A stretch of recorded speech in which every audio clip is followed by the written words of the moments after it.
Welcome back. Every Thursday on News 9 at 9, we're going in depth with Oklahoma City Police Chief Wade Gourley. This week, the chief is giving us more insight into how the department's new information center is helping officers solve crimes. Here's Lisa Monahan.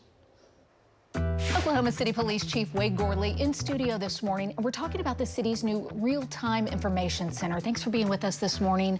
How is this helping you fight crime?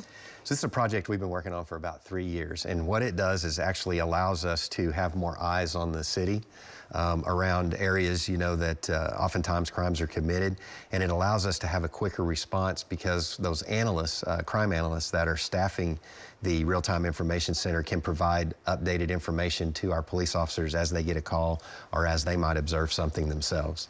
When you guys released this information, did it go over pretty well?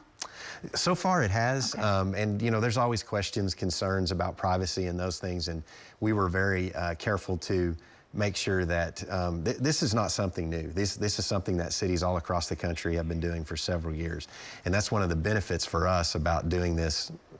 Being one of the last cities to implement this is that we've learned from all of these other cities that have implemented, but also too the courts and other things have kind of looked at the privacy issues, and so those things have worked through, so we knew what to implement and how to implement it. It's not a privacy invasion. There is also a program called Connect Oklahoma City where people can register security cameras, so at your homes or your businesses. It's also useful for police. Talk to us a little bit about how you protect a person's privacy even if they are registered with this program.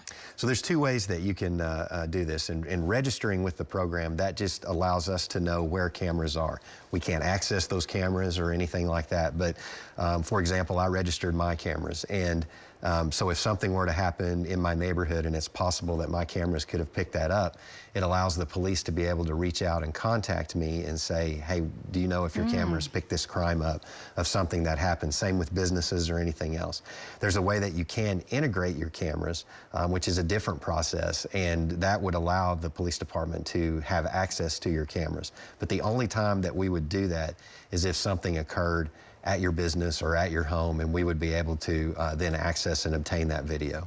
And you hinted at this, that we're not the first to do this. Tulsa's Real-Time Information Center went online in August 2023. Have you guys learned anything from watching what they're doing in Tulsa to apply it here in Oklahoma City? So we did. I mean, we stay in communication with Tulsa a lot since they're right up the road from us. Tulsa's chief and I, we talk regularly.